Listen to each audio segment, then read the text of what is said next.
Parce que si jamais j'ai quelque chose contre mon frère ou ma soeur, c'est quand même difficile de le saluer au nom de Jésus. Donc c'est on va dire, un outil spirituel de réconciliation. Tout à fait. Et je pense que ça serait bien que notre communauté prenne conscience de ça. Et qu'on puisse vraiment se retrouver en Jésus. Qu'on soit heureux le dimanche matin, parce qu'on vient se retrouver ensemble. Et qu'on est là parce que Jésus nous a unis. Et si Jésus ne nous avait pas unis, ça ne marcherait pas pareil. Je sais.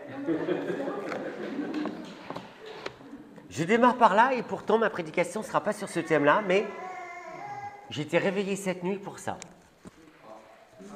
Il y a des fois, on ne sait pas pourquoi. Il faut savoir que il m'a piqué ma prédication la semaine dernière. Michel. Tu l'as salué au nom de Jésus. Ça réconcilie. On va prendre un instant, on va faire silence pour écouter la parole de Dieu. Nous allons lire dans le livre de Daniel, le chapitre 1. Pendant la 3e année du règne de Joachim, roi de Juda, le roi de Babylone, Nebuchadnezzar ou Nebuchadnezzar, ça dépend des traductions, vient assiéger Jérusalem. Assiéger Jérusalem. Je ne sais pas si vous vous rendez compte ce que ça veut dire assiéger. Le Seigneur livra Joachim en son pouvoir et le laissa s'emparer d'une partie des ustensiles sacrés du temple, le temple de Jérusalem. Les ustensiles, ils ont été pillés. Nebuchadnezzar ou Nebuchadnezzar emmena des prisonniers en Babylonie et déposa le butin dans le temple de ses dieux. Vous imaginez, les ustensiles sacrés du temple vont se retrouver dans le temple de Baal. Nebuchadnezzar ordonna au chef de son personnel, Ashpenaz, de choisir parmi les Israélites quelques garçons de la famille royale ou de famille noble. Ces jeunes gens devaient présenter aucun défaut physique. C'est exigeant, hein?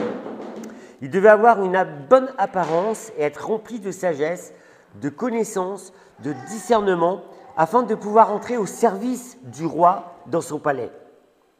On leur enseignerait la langue et l'écriture des Babyloniens. Vous imaginez, ça voulait dire, en gros, votre culture que vous aviez avant, on va la balayer et vous allez prendre toute la culture de Babylone. Pour un juif. Le roi prescrivit qu'on leur fournisse chaque jour la nourriture et le vin de la table royale et qu'on les instruise durant 3 ans. 3 ans, c'est long. Ça peut être court aussi, mais c'est long. Particulièrement si on est déporté. À la fin de cette période, ils entreraient à son service. Parmi ceux de la tribu de Juda qui furent choisis se trouvaient Daniel, Anania, Michaël et Azaria. Le chef du personnel royal leur donna de nouveaux noms. Ils avaient des noms, mais on va balayer leurs noms, on va leur donner des nouveaux noms. Vous saurez pourquoi après. Daniel reçut le nom de Belthazar, Anania celui de Shadrach, Michaël ou Michaël celui de Méshach et Azaria celui d'Abed-Négo. Daniel prit la ferme résolution de ne pas se rendre impur en consommant la nourriture et le vin de la table royale. C'est incroyable. Il est déporté avec un roi qui a droit de vie, de mort sur lui, et il va former des exigences. Respect. Il demanda donc au chef du personnel de ne pas l'obliger à se rendre impur par de tels aliments. Mais il y a un truc incroyable, il y a Dieu. Dieu permit que sa requête soit accueillie avec faveur et bienveillance par le chef du personnel. Toutefois, celui-ci répondit à Daniel, « C'est Sa Majesté le roi lui-même qui a prescrit ce que vous devez manger et boire. J'ai peur qu'il ne vous trouve pas aussi bonne mine que les autres jeunes gens de votre âge. Ah si, à cause de vous, le roi pourrait me faire couper la tête. » C'est pas tendre à l'époque, hein. Alors Daniel dit à l'homme chargé par le chef du personnel de s'occuper de Hanania, de Michaël, Azaria, de lui-même, « Je t'en prie, fais un essai avec nous pendant 10 jours, qu'on nous donne seulement des légumes à manger et de l'eau à boire. » Ah ouais. Ensuite, tu comparas notre mine à celle des jeunes gens qui consomment la nourriture de la table royale. Et à ce moment-là, tu agiras envers nous d'après ce que tu auras vu.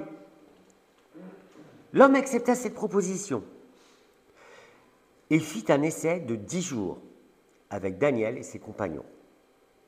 À la fin de cette période, on put constater qu'ils avaient meilleure mine et avaient pris plus de poids que les jeunes gens nourris par les mets de la table royale.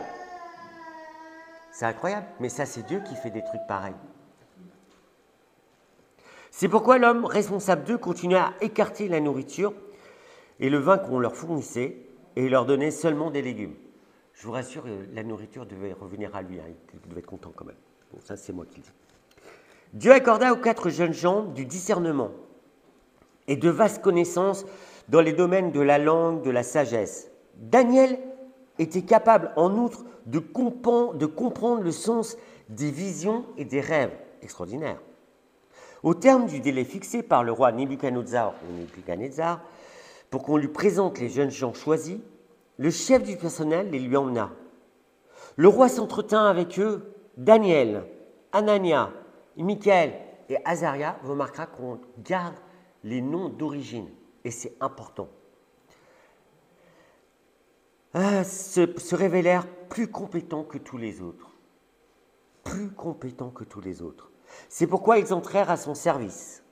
Lorsque le roi les interrogeait sur n'importe quel sujet exigeant, ils avaient la sagesse et l'intelligence.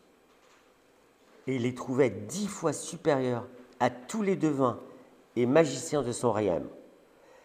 Daniel resta au service du roi jusqu'au moment où Cyrus devient roi. On s'arrête là. Pierre, tu veux prier, s'il te plaît ?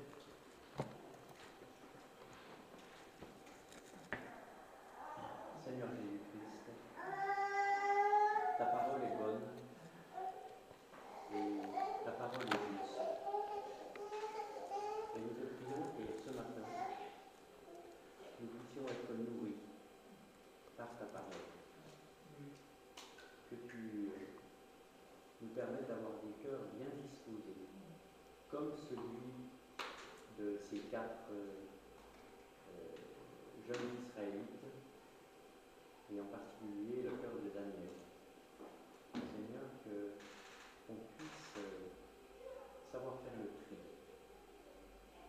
dans ce que nous mangeons, en tout cas dans le symbole de la nourriture. Nous te prions, Seigneur, que tu sois aussi avec Hervé et que tu le conduises par ton esprit en toutes choses. Merci, Seigneur. Amen. Amen. Alors, le texte, il a l'air cool comme ça. Hein, c'est vrai, il est cool, je vous le dis. Mais en réalité, c'est quelque chose de tragique qu'ils ont vécu.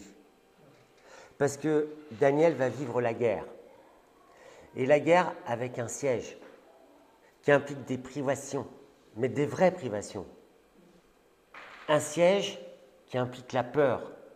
Vous imaginez si nous étions assiégés dans cette pièce avec des gens qui nous veulent du mal, on a des barreaux, mais on ne sait pas, ils peuvent prendre, comment on serait? La peur aussi de qu'est-ce qui va se passer après. Et le plus dur dans toutes ces choses-là, c'est l'attente. Quand on ne sait pas ce qui va nous arriver, c'est l'attente. L'attente, le silence, l'attente, avec les bruits de bottes. Et on a des gens actuellement qui vivent ce genre de situation, hein, de guerre. Hein. On a des déportés, on a plein de trucs. Enfin, c'est... Quel dénouement! L'incertitude. Qu'allons-nous devenir? L'attente, c'est quelque chose de long et d'interminable. Et c'est quelque chose que chacun de nous, à laquelle nous avons été confrontés. Rappelez-vous, quand vous êtes passé par des épreuves, quand vous êtes passé par des moments difficiles, le silence, l'attente. Mais quand on est dans l'attente, en étant assiégé de toutes parts, sans pouvoir s'enfuir, et qu'on n'a pas de solution, qu'est-ce qu'on fait? Dans le cas de Daniel, finalement, le roi a capitulé. Vivre une défaite qui semblait complètement improbable, surtout pour les Juifs, parce qu'ils étaient sur un piédestal. Le peuple juif qui voit le temple profané avec les objets du temple emmenés par Nebuchadnezzar. Ces Juifs qui avaient une foi, normalement, ferme dans leur Dieu. Et tout d'un coup, tout est détruit. Comment continuer à croire en un Dieu qui permet la défaite? Vous êtes-vous déjà posé cette question-là? Et pourtant, des défaites dans nos vies, on en a eu. L'armée qui est obligée de se rendre, vaincue, le temple sacré qui est profané, pillé, tous les objets de valeur vont être déplacés pour être utilisés dans des temples d'idoles. Mais Dieu, tu es où? Pourquoi tu permets ça? Et il y en a qui pourraient aller jusqu'à dire il existe vraiment votre Dieu? Parce qu'il y en a qui se permettraient ça. Mettons-nous un instant dans la tête des Juifs, pieux, ceux qui étaient fermes et qui ont dû subir et voir de leurs yeux l'horreur de cette défaite. Pourquoi Dieu me fait-il vivre de telles choses? Où est son amour? Comment continuer à croire, à espérer? Ce matin, on va ramener ce désastre au petit désastre que nous vivons dans nos petites vies, chacun individuellement et chacun d'entre nous. Et chacun d'entre nous, on s'est retrouvés, et certains d'entre nous sont encore dans des situations d'assiègement et de défaite avec cette question. Dieu m'aimes-tu réellement? Dieu, es-tu réellement puissant? Et ces questions viennent réellement nous perturber et poser le doute dans notre cœur quand nous passons par des moments de tribulation. Et pourtant, ce sont des petits désastres. Mais la bonne nouvelle, c'est que chacun d'entre nous, on est là ce matin. Malgré toutes les peurs, malgré nos cœurs chargés de fardeaux, tous aussi lourds les uns que les autres. Parce qu'on ne peut pas évaluer le fardeau que vous portez. Je ne veux pas dire il est plus lourd que le mien ou on ne doit pas négliger. Parce que chacun de nous a sa croix à porter et son petit fardeau. Ou lourd fardeau. Et je ne peux pas le juger. Mais moi, en tant que chrétien, dans l'Église, je dois pouvoir t'accueillir avec ton fardeau et t'aider à le porter. D'où le fait qu'on s'est salué au nom de Jésus ce matin. Nous sommes là dans la maison de Dieu réunis. Et vous savez pourquoi? Parce que tous ensemble, on sait une chose. Il y a une espérance malgré toutes les misères et les souffrances, malgré toutes les défaites. Dieu reste notre espérance la plus sûre. Est-ce que c'est le cas pour votre vie ce matin? Si ce n'est pas le cas, je vous invite à rentrer dans cette espérance. Nous sommes là parce que Dieu est notre espérance. C'est le point fondamental que je veux retenir. Nous sommes là parce que Dieu est notre espérance. Fais de Dieu ton espérance. Même si les apparences sont contraires, même si le poids de notre existence est lourd à porter, parce que je reconnais que le poids de mon existence est très lourd à porter parfois. Une chose, Dieu ne faiblit jamais. Je dois savoir qu'il peut tout. Et on l'a entendu ce matin. Dieu peut tout, malgré les apparences.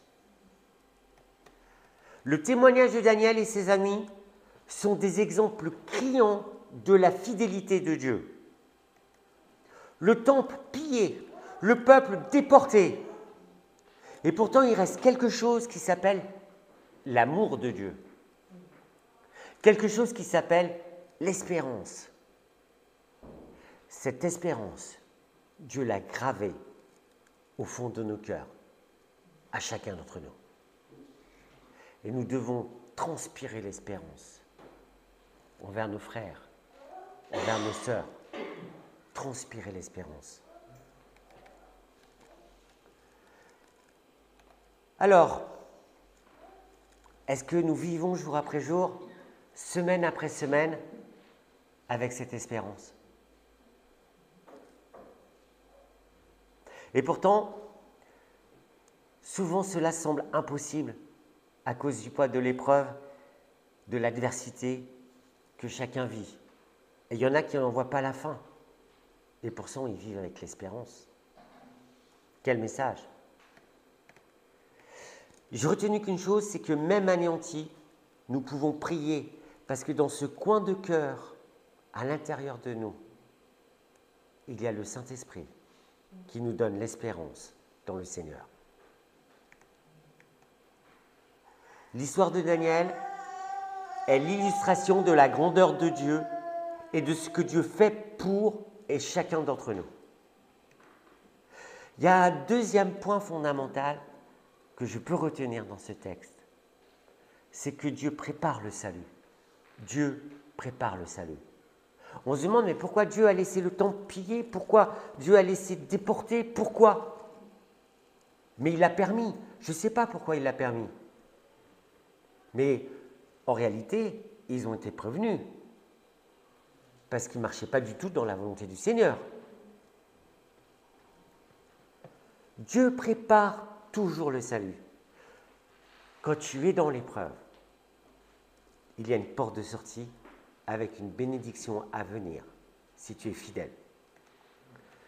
Cette histoire vraie est une illustration de ce que Dieu peut faire dans les pires situations que nous traversons et que nous vivons.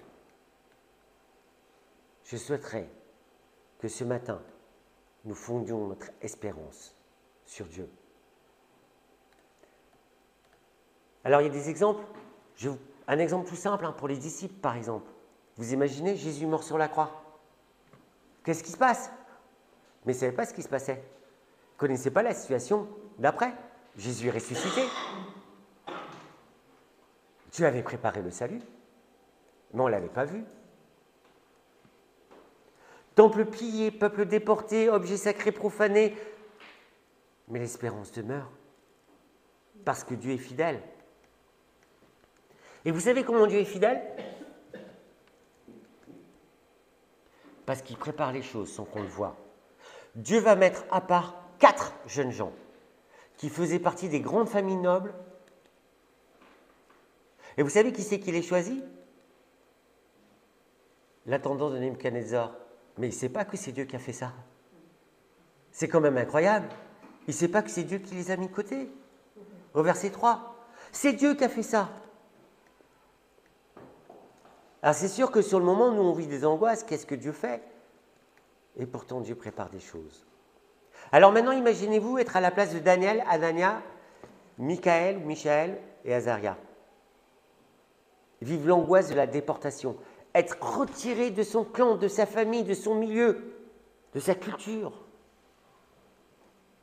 pour être placé je ne sais où.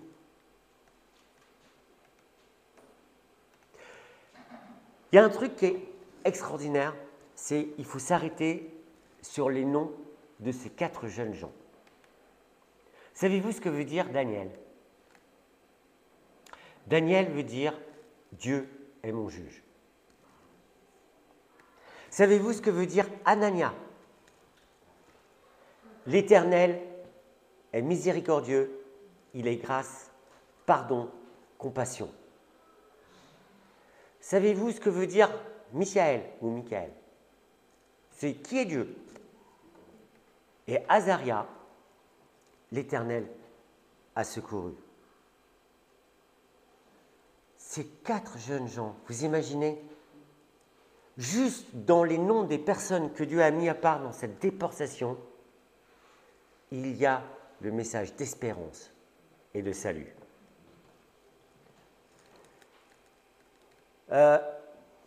Mais bon, Nebuchadnezzar et son entendant, ces prénoms avec les messages qu'ils véhiculent ne lui conviennent pas. Pas vraiment, hein, on le sait. Ne lui conviennent pas du tout, on va dire. Pas du tout, du tout, du tout. Et donc il va tenter de renommer les 4 jeunes gens, afin qu'ils collent à son mode et à ses idoles. Il va nommer Daniel Belchazzar, qui veut dire le dieu Baal protégera le roi. Quelle affaire! Shadrach, le dieu lune qui commande. Meshach, qui est le dieu lune? Tant mieux. Abednego, le serviteur du dieu Nebo. Vous savez quel était l'objectif? L'objectif, c'était qu'ils perdent leur identité qu'ils avaient en Dieu. Anéantir leur foi et leur espérance qu'ils avaient en Dieu. Et il va plus loin dans tout ça parce qu'il veut les former, leur imposer sa propre nourriture, les conformer à ce qu'il est. Je fais une parenthèse pour vous dire c'est ce que fait le diable dans notre société insidieusement aujourd'hui avec nous, dans tous les domaines.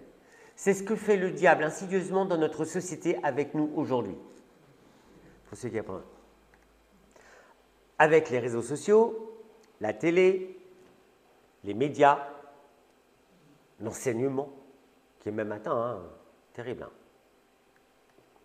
On va fermer la parenthèse. Mais Dieu nous donne un enseignement dans cette histoire. C'est que Dieu prépare le salut. Et quand Dieu prépare le salut, il a mis à part Daniel, Anania, Michaël et Azaria. Tout semble perdu. Et pourtant, le salut se trouve dans ces 4 jeunes gens. Vous savez que Daniel, il est retourné dans le temple à Jérusalem après, à la fin. Hein. C'est quand même extraordinaire ce que Dieu fait. Alors qu'il est déporté dans un truc de fou. Dieu prépare toujours une porte de salut. Notre espérance doit être toujours ancrée en lui, malgré toutes les situations. Il faut savoir que malgré toute la pression qui pesait sur les épaules des 4 jeunes gens, captivité, puissance étrangère, prisonniers d'un roi qui avait droit de vie et de mort sur eux, Daniel et ses amis ont refusé de faire ce qu'ils pensaient être mal aux yeux de Dieu. Et ils ont agi selon leur conscience pour plaire à Dieu.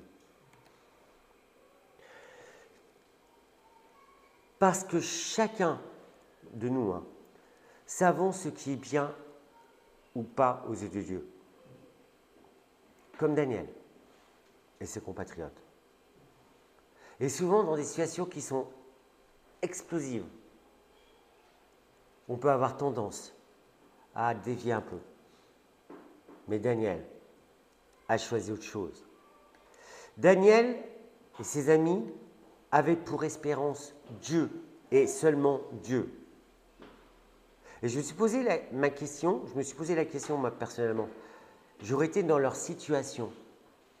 Est-ce que j'aurais mangé les mets du roi ou est-ce que j'aurais suivi le conseil de Dieu? C'est délicat à répondre. Hein. Et là, je pense qu'ils étaient mis à part exprès parce que Dieu connaissait le cœur de ces personnes. Et des fois, Dieu agit pour que le cœur soit tourné. Mais je me suis dit, dans toutes les situations, est-ce que mon espérance est fondée sur Dieu, même quand je ne vois pas la fin, même quand je ne comprends pas, même quand je suis dans une situation de contrainte. Fonder mon espérance sur Dieu. Et ça, ce n'est pas donné à tout le monde et c'est très compliqué. Mais je vais vous rassurer de suite. Dieu a mis l'étincelle en nous, qui est son Saint-Esprit, et qui nous pousse à aller vers lui, à croire cette espérance.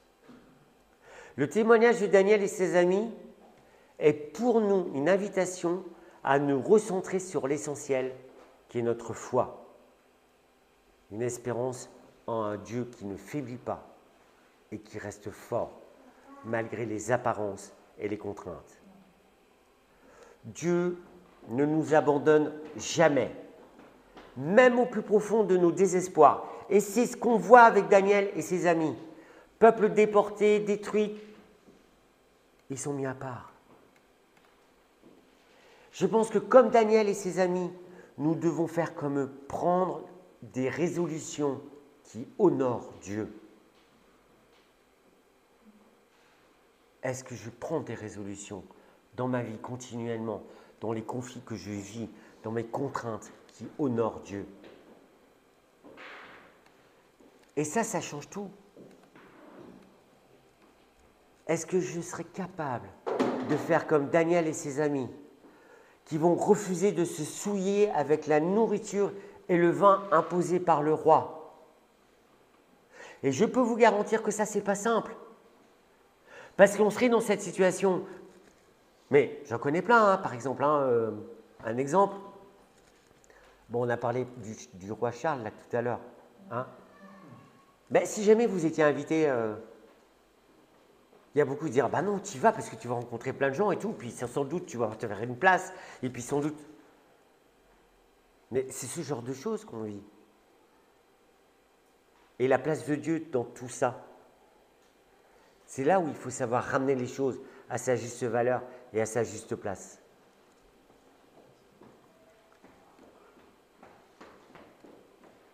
Je pense que ne pas se souiller, c'est quelque chose de compliqué. Mais Dieu nous en donne les moyens.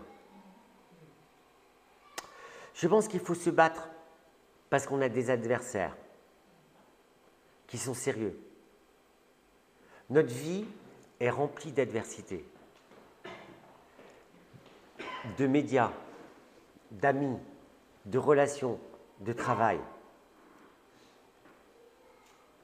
Le diable met des choses sur notre route pour que notre foi faiblisse. Et ce que Dieu veut faire en nous, c'est qu'on puisse continuer à affirmer notre foi en lui. Et on est dans cette dualité. Pas simple. Je crois que nous devons confirmer notre identité d'appartenance au royaume de Dieu en faisant toujours sa volonté. Faire la volonté de Dieu. Pas simple. Hein.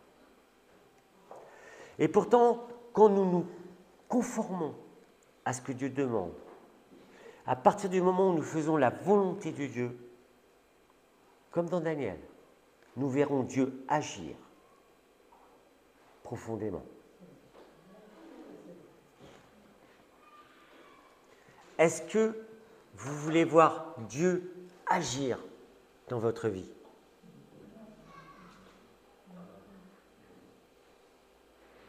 Conformez-vous à la volonté de Dieu. Mais moi, le premier, hein, si je veux voir Dieu agir dans ma vie, je dois me conformer à la volonté de Dieu. Dieu agit avec Daniel et ses amis. Daniel va avoir la faveur du chef des eunuques parce que Dieu est un Dieu fidèle qui agit. Comment réussir à avoir la faveur du chef des eunuques qui peut se faire trancher la tête parce qu'il ne lui donne pas sa viande et son vin? Mais vous imaginez. Commençons par une petite action. Dieu fera le reste. dans ce contexte où Daniel et ses amis vont recevoir une éducation avec tout ce qui implique des sciences babyloniennes. Vous imaginez ce qu'ils vont recevoir? Ils ont réussi à fuir les compromissions. Jamais ils ne se sont exposés à des compromissions avec des petits arrangements. Leur priorité a été de plaire à Dieu et de rester fidèle à Dieu. Jamais ils ne se sont compromis. Mais moi, je suis épaté parce que moi, je ne sais pas comment j'aurais fait pour ne pas me compromettre avec ma relation avec Dieu dans cette situation. Mais Dieu avait préparé le salut.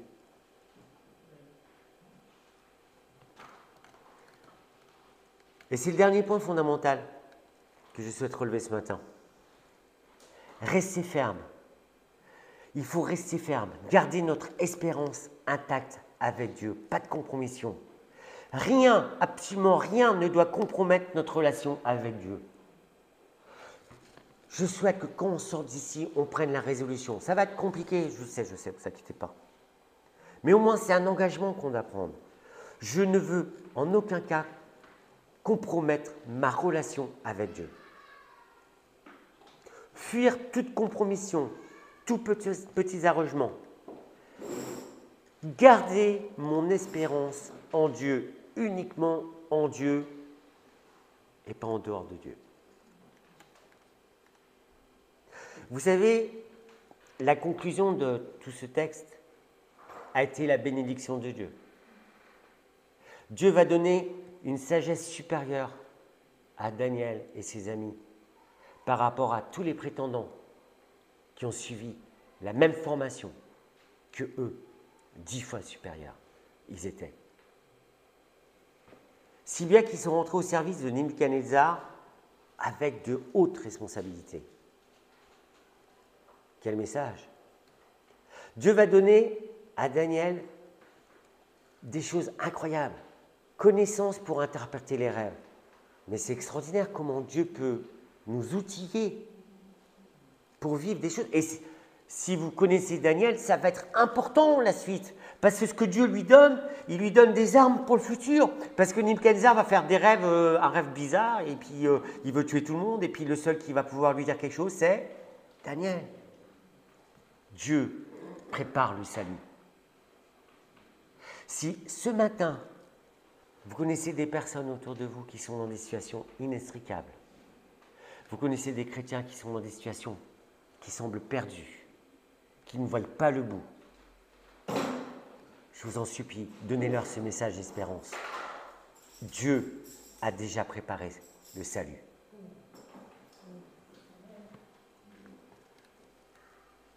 Personne ne doit se décourager dans les épreuves. Les épreuves nous atteignent souvent. Il y a un psaume qui dit « Mais Dieu en délivre toujours ». Ouais, allez. Je pense que notre espérance se trouve dans la persévérance. On oublie la persévérance. Et la persévérance est toujours couronnée de la bénédiction de Dieu. Verset 17, si quelqu'un veut le lire.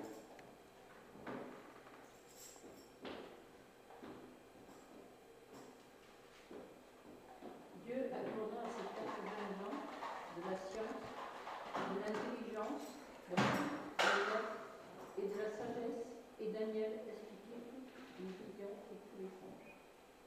C'était ça que tu veux? Oui. C'est pour dire que la persévérance est couronnée de la bénédiction de Dieu. C'est que Dieu nous outille pour vaincre, pour vivre. Alors, chacun de nous, on mène des combats, pour certains qui semblent insurmontables. Et puis il y en a qui ont mené des combats, mais qui sont laissés aller à la compromission avec des petits arrangements. Et quand on va à la compromission avec des petits arrangements, on a souvent tendance à porter son fardeau. Ce matin, même au plus profond de nos désespoirs, nous pouvons revenir entièrement au Seigneur. Parce que Dieu ne nous abandonnera jamais. Même si ta douleur ou ma douleur me semble insupportable, insurmontable, Dieu est là. Même si je ne vois pas le bout du tunnel, Dieu est là. Ce que je souhaite, c'est que dans n'importe quelle situation, on puisse garder son espérance et placer sa confiance en Dieu. Et ce qu'on doit retenir et qu'on doit graver dans notre cœur, Dieu prépare toujours une porte de salut. Notre espérance, dans toutes les situations, doit rester ancrée en lui. Amen.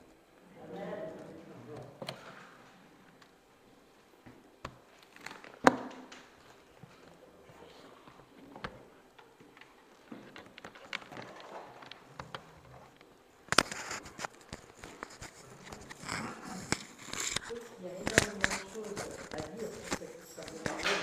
C'est vraiment une histoire que j'aime beaucoup.